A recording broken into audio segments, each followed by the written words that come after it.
Hi everyone, my name is Jack and today we're going to take a look at another horrible case with you. The case of Sheila Labar, a monster with an angelic appearance. Psychological and physical traumas received at an early age can have a very unpredictable effect on adult life. Of course, far from always, they lead to the fact that a person becomes cruel and seeks to hurt others. But sometimes it is the trauma can give rise to a real monster. Criminal psychologist Adrian Raine believes that there are genetic and psychophysical mechanisms that can turn a person into a cold-blooded killer, about which he wrote in detail in his book, Anatomy of Violence. History knows a lot of serial criminals who had a truly hellish childhood, and perhaps to them can be attributed our heroine today, Sheila Labar. This woman had an angelic appearance which she skillfully used, seducing her victims and then brutally murdered them. Despite the fact that the court was able to prove only 2 of her crimes, criminologists are sure that there were many more. And now let's look at this difficult story from the beginning and try to understand whether Sheila Labar was a born monster or became him as a result of the cruelty that she faced in childhood. Who is Sheila Labar? Sheila Labar was born in 1958, the 4th of July, in the small country town of Fort Payne, Alabama. She was the youngest of 3 children of her parents and was raised with her brother and sister Lynn. Her childhood was spent in a picturesque but rather secluded place, on a farm nestled among cornfields. According to the memories of Lynn's older sibling, Sheila was an active, inquisitive, and open-minded girl with a creative streak. She liked to be in the center of attention, had a good voice and cute appearance, so perhaps, if her life had turned out differently, she would have become a famous actress or singer. But instead of bright posters, her name decorated the pages of criminal chronicles. The unimaginable cruelty of her father. The head of the family, Manuel Bailey, for many years suffered from alcohol addiction, although it would be more accurate to say that his addiction suffered from his entire family. He often went on binges, turning into a real beast who enjoyed abusing his wife and children. He insulted and humiliated them, beat them with anything that came to hand, could throw everyone out in the middle of the night in a downpour or frost, and locked himself in the house, not letting anyone inside. Mothers, daughters, and sons often had to spend the night in a barn or in the open air in the field. One day, when Manuel was once again in a drunken rage, he began throwing dishes and other objects at his family members. The mother tried to cover the children as best she could, but one of the flower pots thrown by her husband hit her youngest daughter Sheila in the head. Sheila suffered a serious concussion and a lifelong scar on her temple, which she painstakingly covered with her hair. But not even the insults and beatings were the worst thing that the sisters had to endure in their parents' home. According to the memories of Sheila and Lynn, Manuel from an early age forcibly inclined them to intimacy. The mother may have been aware of what was going on, but the subject was never broached. However, despite the nightmare at home, Sheila did well enough in school. She dreamed of leaving the farm as soon as possible and go to conquer the big city. The girl was quite ambitious and determined. She passionately wanted to realize her childhood dream in life and become an actress or pop singer. And she had everything for this: charisma, bright appearance, and a beautiful voice, adulthood, first marriage. Barely Sheila was 18 years old. She left her parents' home, but adult life was not so joyful. To enter the university, she was not allowed to average score, and to move to the big city, she simply did not have the money. Then Sheila got a job as a maid in one of the hotels, where by that time her older sister was already working. It should be noted that Sheila had a slender figure and a very attractive appearance. She had big blue eyes, a charming smile, and a mop of thick long hair. She was surrounded by attention from men, and over time, she learned to use it and manipulate her suitors. In the late 70s, Labar, then Bailey, met a guy named Jonathan Baxter, and a romantic relationship began between them. Jonathan was not yet 20 years old at the time, but he already had a young daughter from a previous relationship. However, the child did not become a hindrance, and soon the couple got married. However, this marriage lasted only a few months and collapsed after Jonathan learned that the young wife abused his daughter while he disappeared at work. Jonathan did not organize scandals and listen to explanations. He just filed for divorce and put his wife with his belongings outside his house. He never wanted to see or hear from her again. After the divorce, Sheila dated various men and mostly lived off them. But all these relationships were fleeting and lasted from a few weeks to a couple of months, until in the early 80s she met her future second husband, Ronnie Jennings. The tumultuous romance soon led to marriage, and Sheila took on a double last name, Bailey Jennings. It was an unhealthy relationship between two irascible and unstable people who regularly cheated on each other, scandalized, and even fought. Still, their marriage lasted more than 3 years. In 1984, after another family quarrel, Sheila demanded a divorce from her husband, but he refused her. In fact, Ronnie did not hold on to the relationship at all. He just wanted to piss off his wife and make her mad, and he succeeded. Sheila became hysterical, took a large number of drugs in front of her husband, drinking strong alcohol, and after this infernal cocktail, sat behind the wheel of the car and rushed down the road. Naturally, soon Sheila, under the influence of pills and alcohol, lost consciousness, flew off the road, and at high speed crashed into a tree. She miraculously survived, but suffered a massive head injury. She spent more than a week in a deep coma, and doctors made no prognosis. When Sheila finally regained consciousness and gradually recovered, she was transferred to a psychiatric hospital where she spent several months. She later complained to her sister that one of the orderlies was constantly harassing her and possibly taking advantage of her helpless state when she was heavily sedated. After all this, Sheila returned to her second husband's home, but began to behave not just aggressively, but threateningly toward him. When during another scandal she attacked Ronnie and poked him in the chest with nail scissors, Ronnie, fearing for his own life and health, filed for divorce and hurriedly moved out of the mad woman. Rich lover. When the second marriage was dissolved, the young woman began looking for lovers through the dating columns of the print media, and she left her ads there as well. But no man did not stay with her for long, because Sheila tended to dominate everything, rigidly suppressing their partners both in intimate and everyday life. Soon the photo of an attractive girl in the dating section drew the attention of 60-year-old Wilfred Bill Labar. The man had previously been married twice and had adult children and grandchildren from previous marriages. He was widowed a few years ago and had been living alone on his large country ranch ever since. Bill was a fairly wealthy man. He had a chiropractic office in Epping, New Hampshire, and on the ranch he raised horses. At the same time, he was very lonely and needed a strong, powerful woman. In fact, that's exactly what he found. Sheila was attracted by the wealth of her new acquaintance, and she decided that it would be an ideal union for her. And to make Bill completely lost his head, she began to send him a postal mail frank letters, supplementing them with her nude photos. The trap worked, and soon Labar invited a charming pen pal to visit his ranch. Their romance developed rapidly. An elderly man is not stingy on expensive gifts for a young mistress, and in the summer of 1987, she moved to live with him.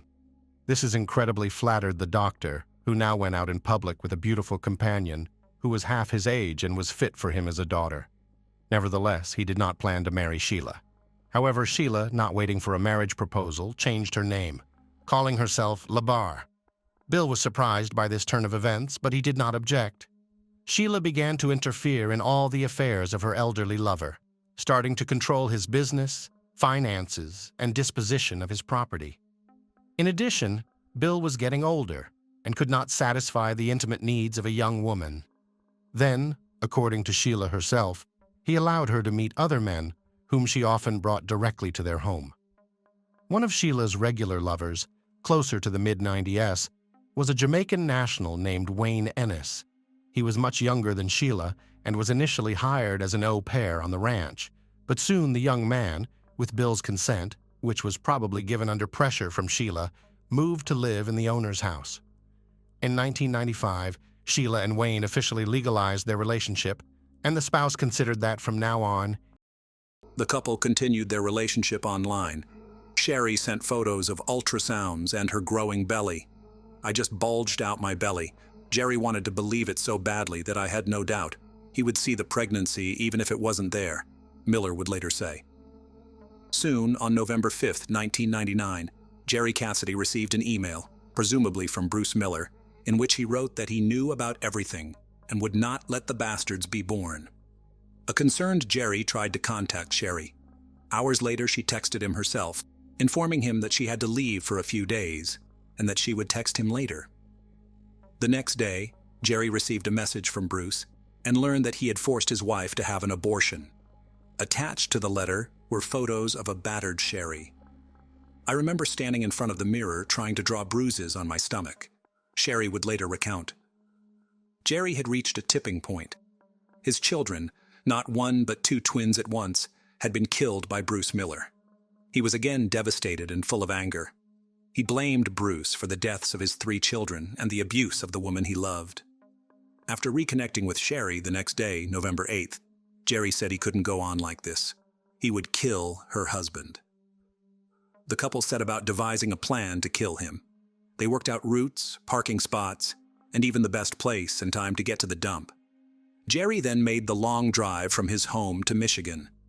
That same evening, as Bruce planned to leave work, he received a call from Sherry and, following the plan, asked if he could pick up a pizza on his way home. Distracted by the conversation, Bruce did not notice a man approaching him from behind, pointing his 20-gauge shotgun at him and pulling the trigger. After committing the crime, Jerry went home and Sherry began the next part of the plan. She called Bruce's brother, Chuck, said she was very worried about her husband's long absence, and asked Chuck to drive to the junkyard and see if everything was okay. When Chuck got there, he found his brother dead on the floor in a pool of blood. He had been shot in the chest with a shotgun at close range. According to eyewitnesses, when Sherry learned of Bruce's death, she began screaming and crying.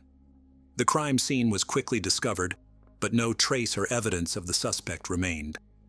Detectives learned that Bruce carried large amounts of cash, and they initially thought his death may have been the result of a botched robbery, as the dead man's wallet was missing.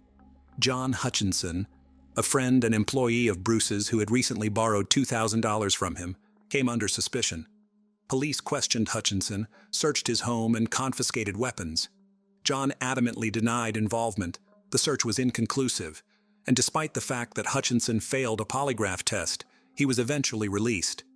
A theory of murder due to falsification of vehicle identification numbers was considered. However, none of the options did not give any leads, and soon the case was closed. Meanwhile, according to Bruce's sister, Judy Miller, Sherry's behavior did not fit most people's idea of a grieving spouse. 2 days after the death of her supposedly beloved husband, she was already dancing in a bar in Otisville, Michigan, and looked happy. 2 weeks later, she had a boyfriend, and it wasn't Jerry Cassidy, but a local delivery boy named Jeff Foster. The goal was accomplished. It was like Sherry had passed a level in a video game, and the former lover was no longer interesting. Jerry thought that after the murder, he would be with the woman he loved. After all, he killed for her, but that didn't happen. She began to distance herself, and a month after the murder, she moved her new boyfriend Jeff Foster into the house she used to share with her husband and completely severed her relationship with Jerry, leaving him devastated. It was probably at this point that Cassidy realized he had murdered an innocent man in cold blood. Naturally, Sheila chose an occupation to her liking. She became an operator of intimate phone services. Since she had a truly enchanting voice, men fell for the bait and offered to meet her in person. Among such guys was Kenny County, who at the time of their acquaintance was barely 24 years old. The young man was attractive in appearance, very good-natured and open. However, he had a low IQ level, due to which he was very gullible. This was exactly the kind of guy Labar was looking for. Kenny was very close to his mother, on whom he actually depended, but Sheila, with the help of clever manipulations, managed to break this connection and literally lure Kenny to herself. She made him an unforgettable night of love and promised that they would be like this all the time. The young man decided that he had met the woman of his dreams, about which he informed his relatives, and then moved to live in Sheila's house. But soon Sheila showed the guy her true face, having arranged for him a real torture room in one of the rooms. Each time, intimacy inevitably turned into a brutal beating, or something worse. Kenny's body was covered with bruises, abrasions, scratches, cuts, and burn marks, but he could not leave the house of the mistress who had completely subjugated his will. Sheila did not allow him to see and communicate with his loved ones, and his family could only guess what was happening to Kenny. The first alarm was raised by neighbors who periodically noticed the guy and were horrified by his sickly appearance. A few days before his disappearance, a local store clerk took a picture of the young man on her cell phone camera, and later this picture was attached to the case file in court. In the photo, Kenny's condition could be described as deplorable. He was very thin, there were huge bruises under his eye and on his cheek, and his nose was probably broken. Judging by the degree of healing, all these injuries had been inflicted at different times, which suggested that the guy had been brutally beaten for a long time. The contents of his cart were also alarming. He rolled 2 large canisters of fuel to the cash register, as it later turned out, for his own cremation. The store employees were so puzzled and even frightened by the guy's appearance that they decided to report him to the police for possible domestic violence. But this time, Sheila managed to get away with it, and they could not charge her with anything. Soon Kenny stopped contacting his family altogether, and when his worried mother arrived at Labar's house, the owner behaved aggressively and advised to leave Kenny alone. All subsequent attempts ended similarly, at which point Kenny County's family filed a missing persons report with the police, indicating that he may be being held forcibly at the country ranch, a home crematorium, and gruesome findings. When police arrived at Sheila's home, she claimed that the young man no longer lived with her, and claimed that Kenny had run away because his mother, whom he was allegedly terrified of, began visiting them frequently. As evidence, Sheila provided an audio recording in which she asks her lover if his own mother had attacked him, and he quietly gives an affirmative answer. It all seemed more than strange, and the very next day, an officer visiting Sheila secured a search warrant for the estate. Sheila had been on the police's radar many times before, and her name had been linked to another mysterious disappearance of a boyfriend.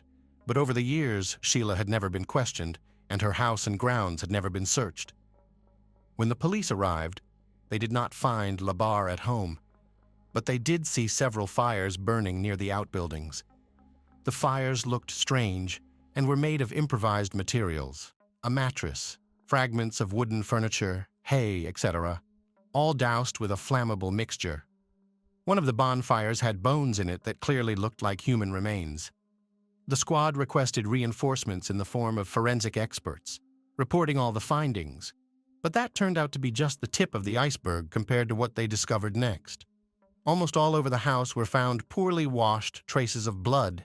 It was so much that it seemed as if there had been a real massacre. It turned out that the blood belonged to at least 3 different people. The bones smoldering in the fire belonged to the missing Kenny, and I remember hearing her scream, "No, Mommy, no, don't go." After that moment, the full implications of what I had done to Bruce, his friends, his family, Jerry, his friends, and his family hit me with full force. They will never see them again. Bruce was a great man, Jerry Miller wrote of her husband. He never hurt me or my children. All he did was love us. He wanted to adopt my children. He just wanted a family. The only man who loved me, and I ordered him killed. In 2022, Sherry gave a public interview to a popular TV station. She admitted that Bruce was not involved with the mob and never abused her.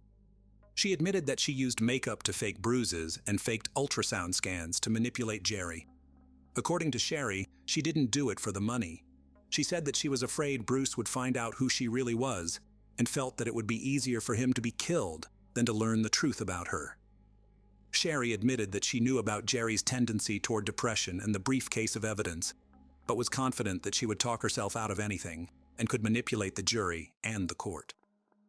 She was so convinced of this that she turned down a plea bargain that could have gotten her 15 years instead of a life sentence. According to Sherry, it took a public story to find peace with herself. It's still very hard for me to look in the mirror, realizing what I did. I've been waiting to tell the truth, and hopefully get a sense of peace from it. Sherry Miller remains incarcerated at the Huron Valley Women's Complex in Michigan. She is not eligible for parole. Who, in one voice, called her a crazy, unstable, and extremely violent woman. And Wayne Annis, the third husband, said that the ex-wife repeatedly persuaded him to kill Mr. Labar in order to seize his property. But despite the defense's attempts to convince the court that Sheila was insane and in need of treatment, it was proven that she was aware of her actions at the time of her crimes. She was found guilty in July 2008 and sentenced to life imprisonment without the possibility of ever being released. All of her appeals were rejected.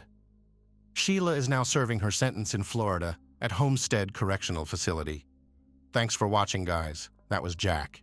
Subscribe to the channel and don't forget to click on the bell not to miss new stories. Hello! See you soon. Take care. But he's not a murderer. During the final sentencing, excitement gripped the Eckerd parents. Judge Anthony imposed a sentence of 50 years in prison without parole. The parents were broken. One miserable day had taken 2 sons from them at once. The cold-blooded murder of an innocent man and even a brother is clearly beyond the bounds of adequate human response. In the biblical story, the brother-killer Cain was banished from paradise as punishment.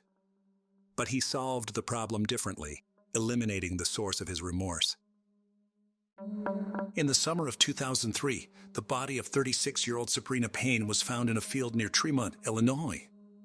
Sabrina was a black female who was known to support a drug habit with prostitution. Sabrina had last been seen at her home 2 days before her body was found. The original autopsy failed to determine a cause of death, leaving some of the detectives to believe she had overdosed. One detective, however, felt uneasy about that assumption. His suspicions were confirmed as more bodies were found in Peoria and Tazewell counties over the next year. On February 5, 2004, the body of 36-year-old Barbara Williams was found in a ditch near Edwards, Illinois. She was found partially clothed and lying face down in the snow. She had been seen alive between 9 and 10 p.m. the night before. An autopsy showed that she had multiple contusions and abrasions on her body. Toxicology showed that she had fatal levels of cocaine in her blood. At this point, police were not ready to call this a murder or entertain the idea of a serial killer preying on black drug-addicted prostitutes. In October of 2004, 32-year-old Shakonda Thomas was reported missing. She had last been seen by her family in August. Shakonda was known to disappear at times, but when she didn't come back after several weeks, her family reported her missing. Shirley Ann Trapp was also reported missing in the late summer of 2004. She was seen 3 days before she was reported missing.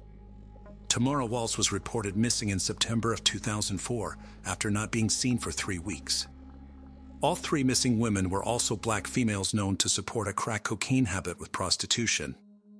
36-year-old mother of 8, Laura Lawler, disappeared from her home after leaving with a man and woman. Her longtime partner searched for her but only was able to determine she had been with a man named Larry. Her boyfriend, and father to her 7 daughters and 1 son, describes Laura as the love of his life and a beautiful soul. The two had experimented with crack cocaine, and Laura seemed to struggle with addiction before her disappearance. On September 25, 2004, Linda Neal was found on King Road in Tazewell County. She was found nude along the side of the road. Linda, like the other women, was known to be part of the drug scene in Peoria. At this point, police had determined there was likely a serial killer stalking black females in the Peoria area. A task force was formed, which one detective states would have occurred much quicker if the victims had been white females. While police desperately searched for the killer, they kept a close eye on women in the community at risk. Despite their efforts, on October 15, 2004, Brenda Irving's body was found in a ditch near Farmington. Brenda was found nude, and an autopsy determined that she had been strangled and suffered blunt force trauma to her head. She also had fatal levels of cocaine in her system at the time of her death. Her children had feared for their mother's safety, as she had known many of the women who had been killed or disappeared from central Illinois. Brenda struggled with drug addiction.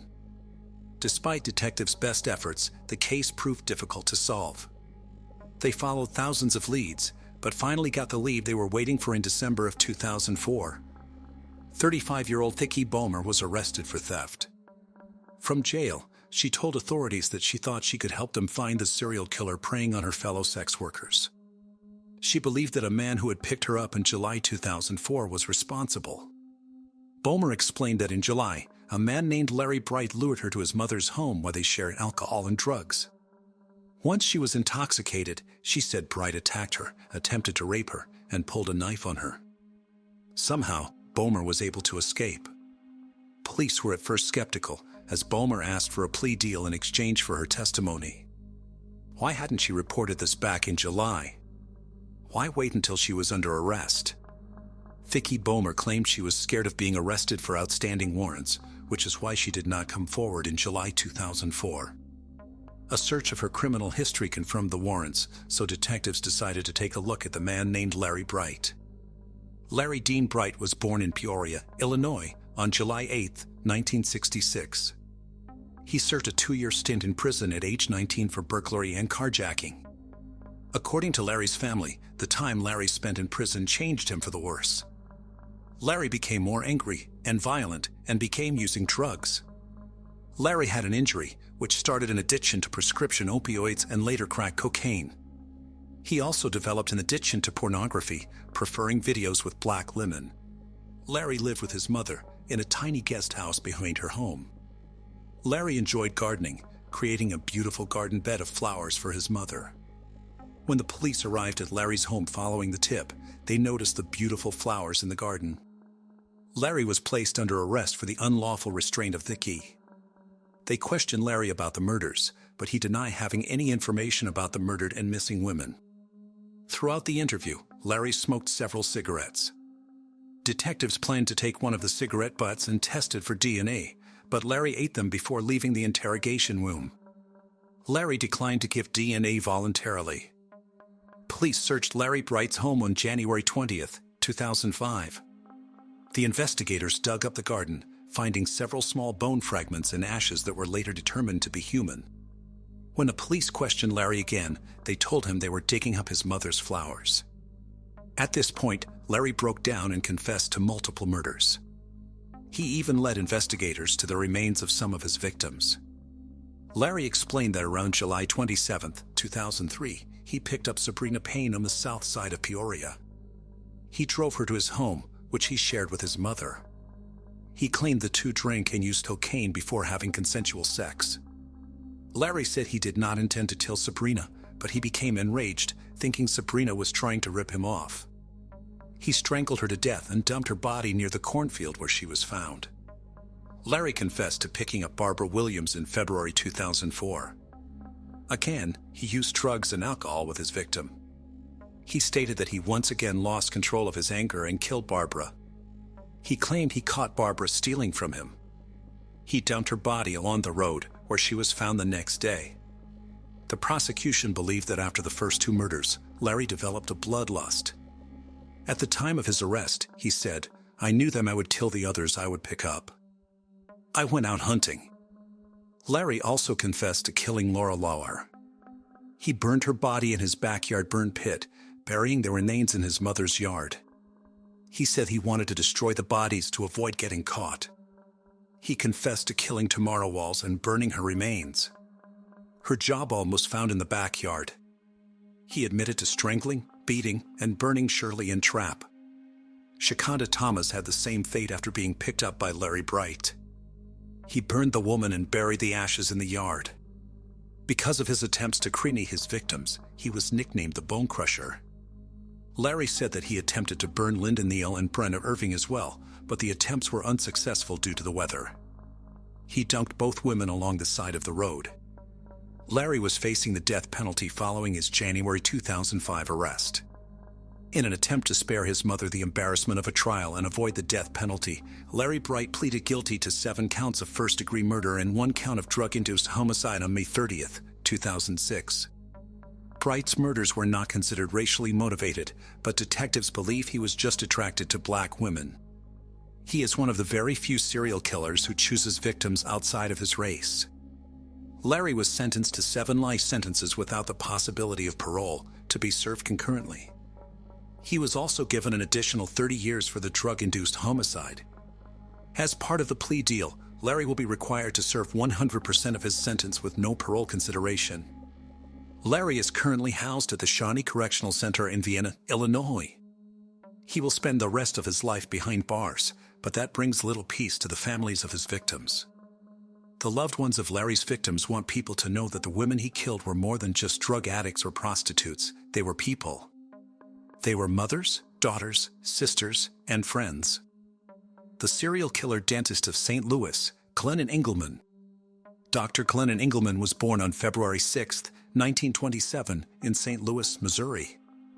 Dr. Engelman grew up on the south side of the city and felt a deep connection to his neighborhood. After serving in the military, Dr. Engelman used his GI Bill to go to Washington University and become a dentist. He opened his dental office on the south side of St. Louis, serving the community he had always loved. Dr. Engelman, who went by Glenn, was married to a woman named Edna Ruth, but they divorced in 1956. By 1958, both Glenn and Ruth had remarried. Glenn was operating his dental office and appeared to be successfully serving the St. Louis community. On December 17, 1958, citizens in Forest Park noticed a bloody man stumbling. The man, James Stanley Bullock, soon passed from his injuries. These injuries were caused by a gunshot. No one could figure out why someone would shoot 28-year-old James Bullock. James Bullock was born on April 17, 1931, in DeSoto. He was raised in Shiloh, Illinois, by his grandparents and later his aunt after his parents passed away. According to an article from 1938, the then 7-year-old was living with his grandparents in 1938 and enjoyed attending school and fishing. James later served in the military before returning to St. Louis to work and go to college. Back in St. Louis, James met Edna Ruth, the ex-wife of Dr. Glenn Engelman. The two married, and 6 short months later, James was dead. An employee at a local sanitarium initially claimed James was there 4 days before his murder, asking to be admitted because he feared for his life. His wife and aunt said this was not true, as the three had dinner together on that night.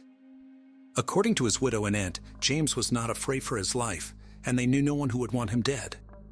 However, Edna Ruth benefited greatly from her husband's death. Ruth had life insurance policies totaling $64,088.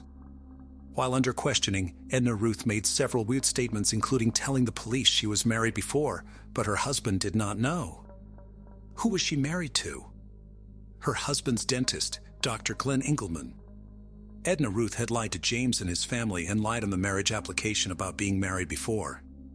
Police questioned a local career criminal who was out on parole for an assault at the time of the shooting. They weren't able to tie him to the murder of James, but they did note he lived near Dr. Engelman's office. Dr. Engelman and Edna Ruth both refused to take a polygraph test and denied any involvement in the murder of James Bullock. Dr. Engelman's new wife, Ida, refused to be questioned by the police.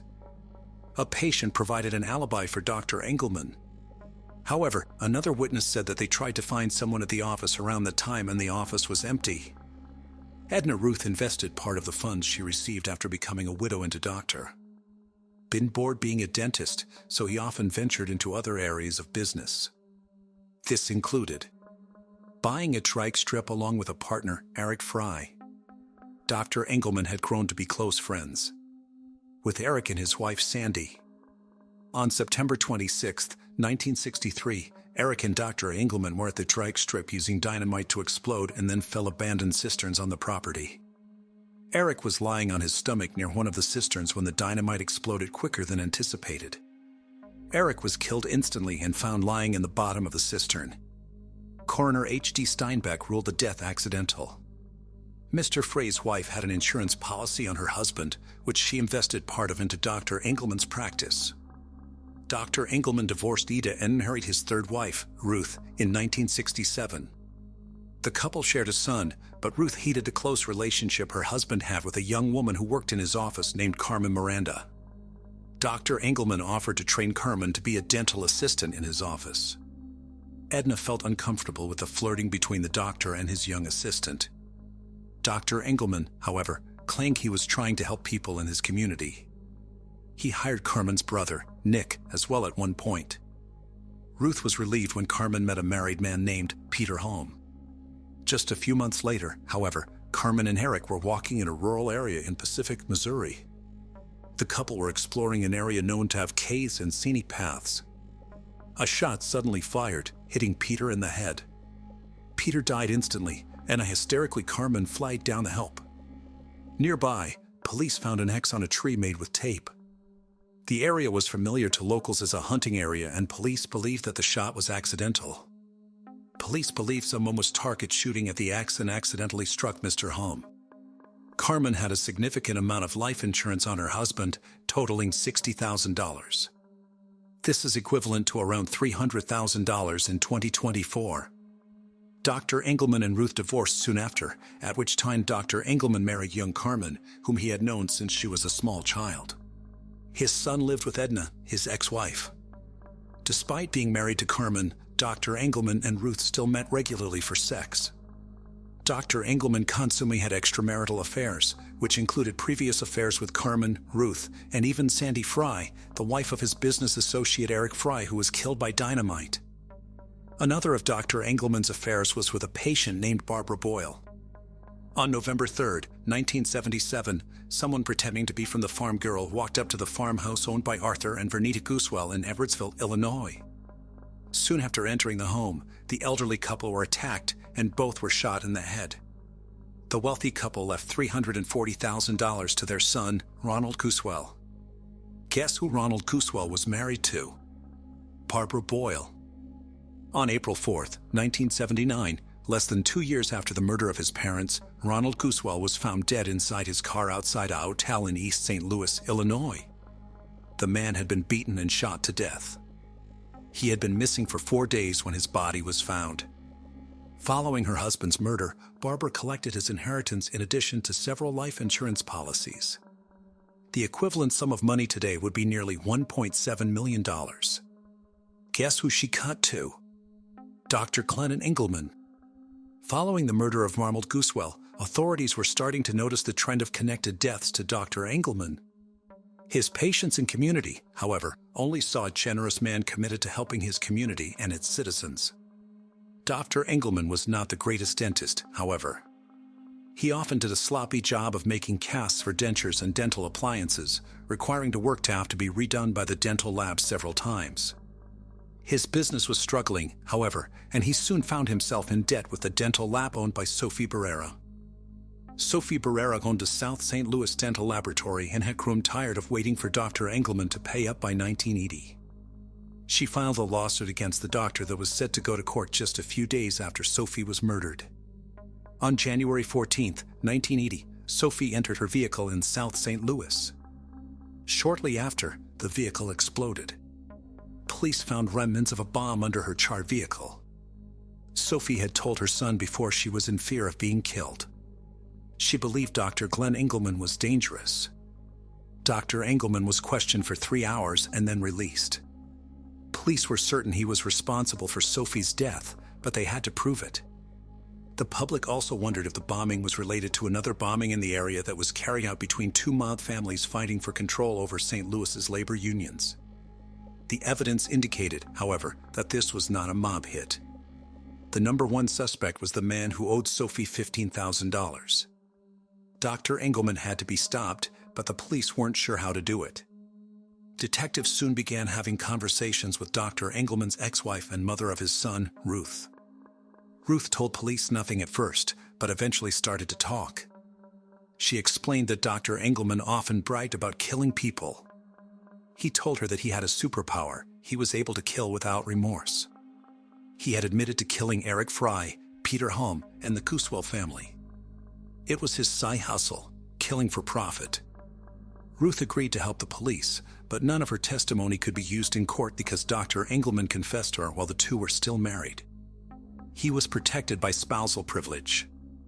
Ruth decided to wear a wire, however, and met up with Dr. Engelman to exchange their son and sometimes just to socialize. They were still having a sexual relationship despite Dr. Engelman's marriage to Carmen. She tried to get Dr. Engelman to confess to her again by asking direct questions. He didn't seem to take the bait at first, and Ruth feared he would kill her next. Ruth suggested police plant a bug in her bedroom and she would invite the dentist over for sex. Dr. Engelman was suspicious, however, and did not say anything that could lead to his arrest. Ruth then met him at a diner wearing a wire, and this time he commented on being homicidally intimate with the widow of one of his victims. He admitted to the murders in great detail, providing just what police needed for an arrest. He explained that he found murder more sexually satisfying than sex. His ex-wife was given a new life in the witness protection program. Carmen, who was no longer married to the dentist, and her brother Nick were brought in for questioning to corroborate the allegations against Dr. Engelman. As possible co-conspirators, they asked for and were granted immunity to testify against the dentist. Carmen told quite the story. She said she was working for the dentist when he suggested she find someone with good benefits to marry.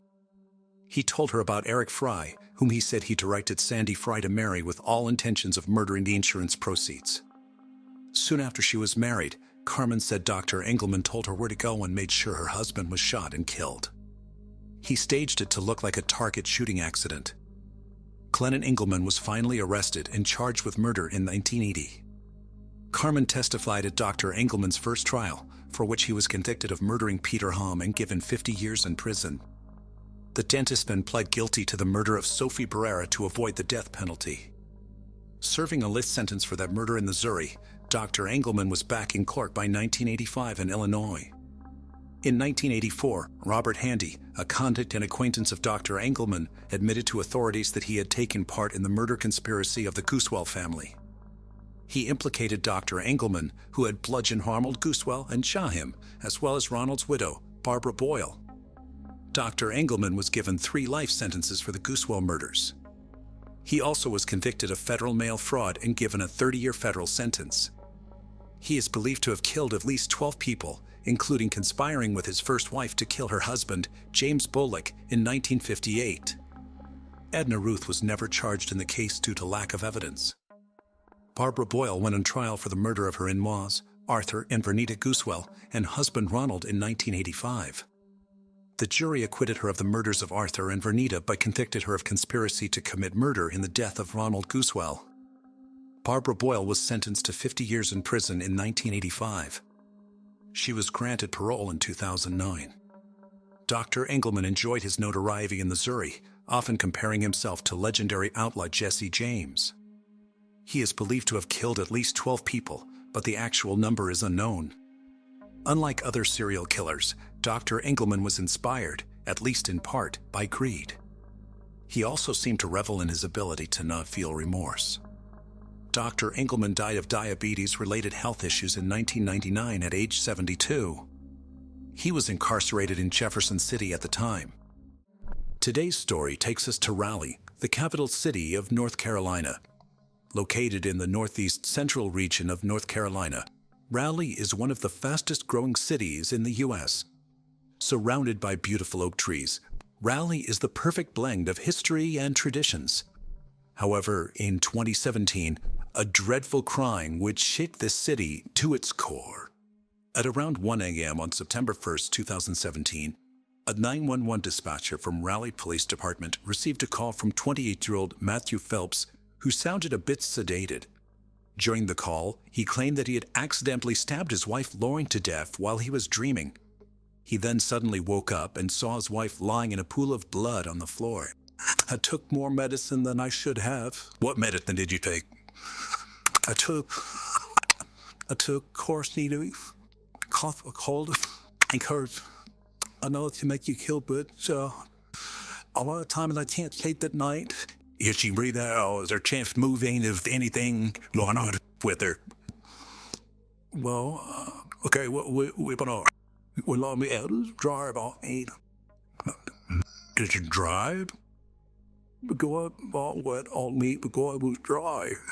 Not long after this portion of the phone call, Matthew admits to why he's acting so strangely and presents a reason for the slaying. Raleigh police arrived at Matthew's Patuxent Drive home in Raleigh just seconds after the 7-minute call. Matthew's wife, 29-year-old Lauren, was lying motionless on the floor. A blood-soaked knife was on the bed, and the cough medicine was laid out on the bathroom counter, supporting his claim for taking cough medicine. Though Lauren exhibited no signs of life, paramedics still took her to the hospital where she was pronounced dead. Detectives were confused about whether it was a tragic accident or a planned murder, but they brought Matthew in for further questioning. The results of the autopsy performed on Lauren's corpse revealed gruesome details. Her body suffered 123 stab wounds, 44 of those were around her face, and the rest were on her head, neck, and arms. Although there was no doubt about who was responsible for Lauren's death, detectives were torn between the theory of her demise being a tragic accident or a planned murder. Hundreds of pictures on their social media accounts represented the couple's contented life together. Matthew did not have any criminal record. From the outside, they were a happy-go-lucky couple who had it all. The cough syrup theory could not be immediately discounted. After all, cough syrups, when taken in a high dosage, can cause euphoria, delusions, and dissociative phenomena which often result in people acting strangely. In order to solve the mystery of this killing, investigators began to dive deep into the couple's history. Lauren Ashley Nicole Hugo Meyer was born on June 9, 1988, in Los Angeles County. In a tight-knit and religious family, Lauren had a picture-perfect childhood along with her two siblings, older sister Beth and younger sister Brianna. Lauren was known as an all-around happy person. She was known to be hardworking and studious. In 2007, Lauren graduated from Swain County High School in North Carolina. Afterward, she graduated college with a degree in business administration and management in 2011 from Appalachian State University. After completing her studies, she worked as an auditor at Quintiles. She also started her own business selling Scentsy products. I pre-order late I can finally starting today. But today until the 31st, I have a special offer for 5 people. If you want in on one of these. She was very passionate about Scentsy, and her Facebook page was filled with photos and videos about her side business, including trips she took with others who sell the Scentsy products. Aside from that, Lauren was also an active member of Hope Lutheran Church and worked as a Sunday school teacher as part of her work with the church's children's and youth ministries. In her mid-20s, Lauren reconnected with one of her old classmates from middle school, Matthew Phelps. The two lost touch in high school since Matthew transferred and Lauren's family eventually moved to Raleigh, North Carolina. While Lauren grew up in a loving home, Matthew had not been so fortunate. Matthew did not have any close bonds with his family. He was primarily raised by his grandparents because his parents neglected their responsibilities. His parents separated after his birth. While his biological father was entirely absent from his life, his mother was also rarely around. His mother remarried a few times, but Matthew never formed a father and son type bond with any of his stepfathers. His grandparents tried their best to provide him with love and care, but there was not enough to fill the vacant place in his heart. This dynamic may have been what caused him to start acting out from an early age. Whether his living conditions affected his mind or not, Matthew started hanging out with the wrong crowd and began abusing drugs and alcohol in his high school years. Matthew and his friends were known to have often consumed quercetin, the same medicine that he was now claiming to have taken before attacking his wife. High amounts of quercetin cause a high, which Matthew and his friends took advantage of. This addiction began to spiral out of control, and as a result, Matthew's grandparents were eventually forced to take Matthew out of public high school and put him in a private Christian academy to try to get his life back on the right track. This worked well for Matthew. He started getting better grades in school and eventually graduated. He then attended the Clear Creek Baptist Bible College in Plainville, Kentucky, and seemed to have significantly improved from his early high school years to eventually graduating college in 2011. It was Matthew who stumbled upon Lauren's photos and realized that they both knew each other. After hesitating for a bit, Matthew reached out to Lauren through Instagram. He liked every picture of Lauren that was ever posted. The two began catching up, and as such things often go, the texts soon transitioned to long, late-night phone calls. Before long, both Matthew and Lauren fell head over heels for each other. The two began a long-distance relationship since Matthew was still living in Kentucky at the time. Despite living hundreds of miles away from each other, the relationship between them began to progress very quickly. It did not take long before Matthew made the effort to visit Lauren in Raleigh. Eventually, he moved back to North Carolina to be with her. Being so close to her family, Lauren was excited to introduce Matthew to everyone. Most of her family welcomed Matthew with open arms, trusting Lauren's choices. They saw him as a kind and well-behaved man who genuinely cared for their daughter. Lauren's mother, Lori, thought him to be the perfect fit for her daughter. However, Lauren's father Dale was skeptical about the relationship. Perhaps it was just a father's protectiveness for his daughter, or maybe a gut feeling. But as far as Dale was concerned, Matthew was moving way too fast and possibly hiding secrets from Lauren. Yet he could not put his finger on what exactly it was about Matthew that gave him that uneasiness. He decided to set his feelings aside because his daughter seemed so happy. In time, Matthew became part of the family. Dale's suspicions were finally taking shape when Matthew dropped a bombshell at the dinner table during a visit to Lauren's parents' house for a game night. He confessed to having a failed marriage prior to dating Lauren, but refused to share any other details. This raised questions about his integrity and intention, as not only had he already been divorced at such a young age, but also he hid the fact for months into his new relationship. And more than words, it was his body language that looked sketchy to Lauren's family. Nevertheless, Lauren loved him with all her heart and didn't seem to mind any of his actions, so the family offered their support when they progressed to the next step in their relationship. The couple finally got engaged in 2015. The engagement party was remembered as one of a kind by her family and friends. Matthew's mother, whom the family described as problematic, did not really like Lauren. She even went to the point of purposefully wearing a white dress to the wedding to make her feelings known. However, the event went off without a hitch, and the couple tied the knot the following year. The pair incorporated the Star Wars theme in their wedding since they were both huge fans of the franchise. Both Lauren and Matthew seemed to be on top of the world as they started their new journey together. For Lauren, married life was a dream come true. She had her own house, a job that she put all of her efforts into, and a husband who always knew how to make her smile.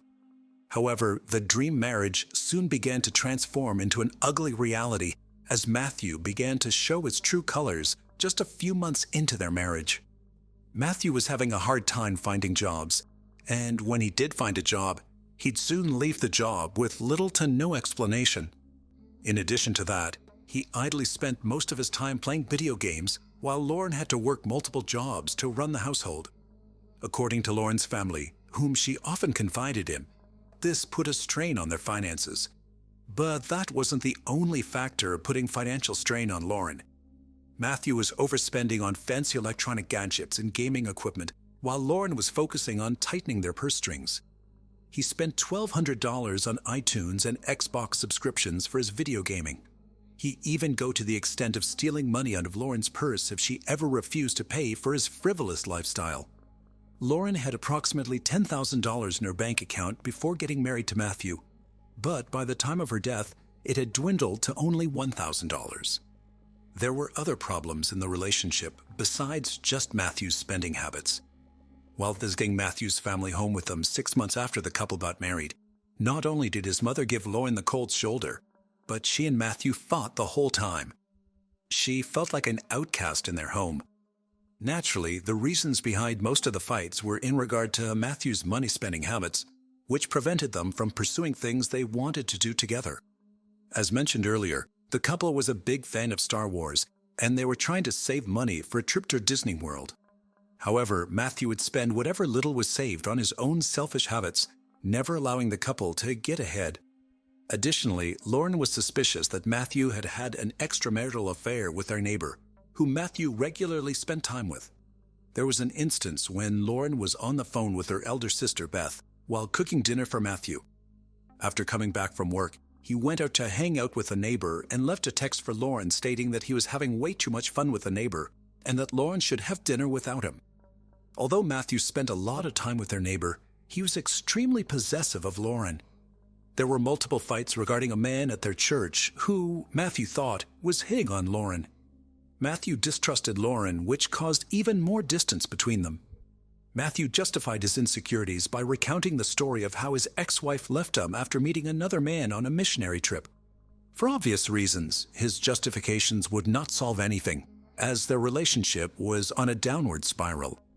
Lauren had opened up to loved ones on multiple occasions about her desire to leave her controlling husband less than a year into their marriage. However, because of her religious beliefs, she was adamant about making the marriage work and tried to push divorce to the back of her mind as a last resort.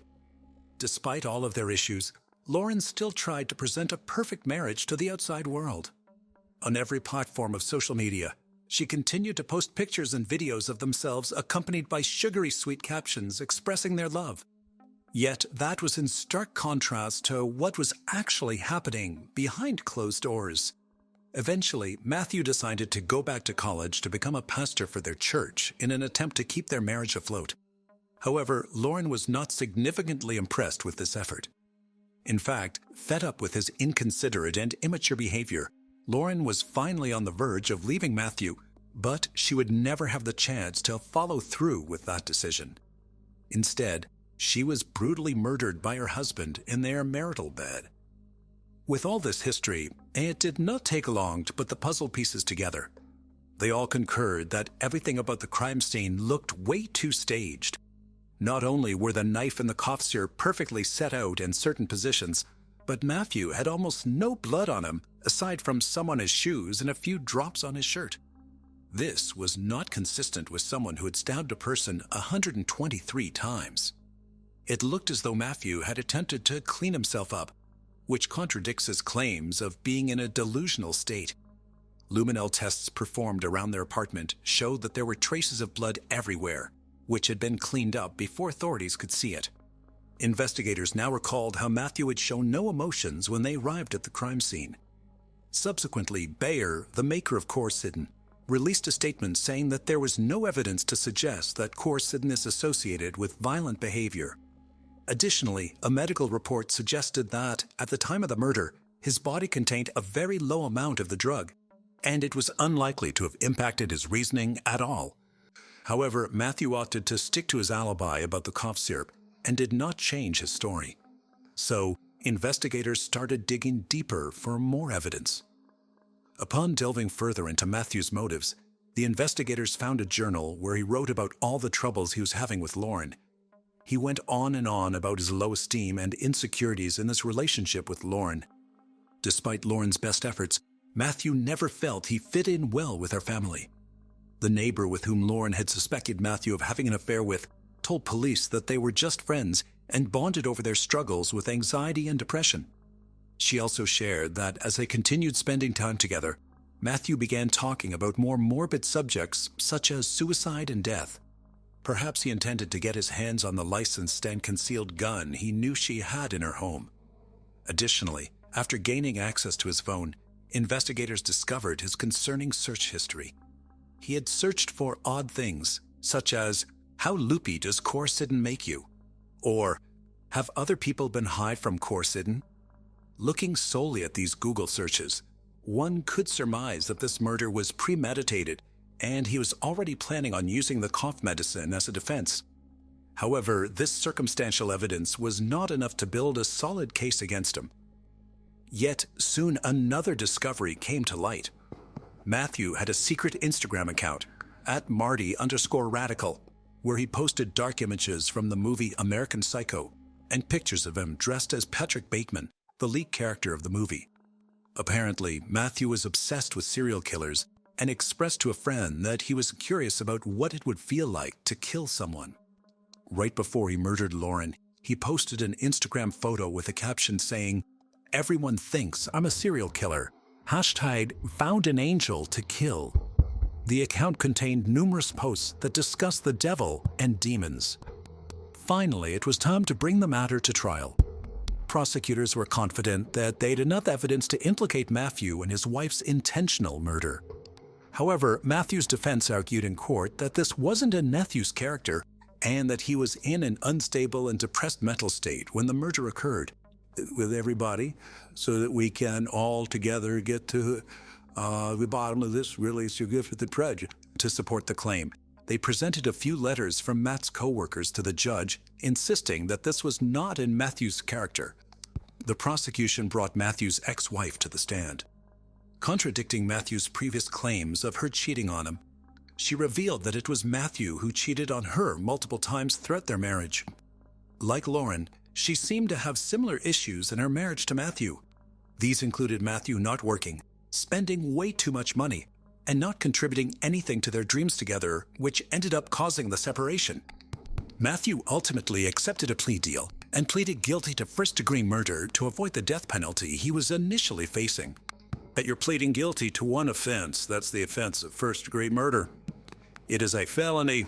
It carries the maximum penalty of death or life without the possibility of parole. Do you understand that? Yes, sir. Do you personally plead guilty to the charge I just described? Yes, sir. And did you in fact murder your wife, Lauren Hugelmeyer Phelps, by stabbing her multiple times? Yes, sir. The matter finally came to a conclusion on October 5th, 2018, when Matthew was sentenced to life in prison without the possibility of parole. After sentencing, Matthew read an apology to Lauren's family. I'm sorry that I took away Lauren's life. A life that was deeply connected to so little people. However, his apology fell on deaf ears, as her family said that it meant nothing to them. Never. I'll take him to my grave. Though I hate him. No way. Old man can do that to Henry. He wouldn't be.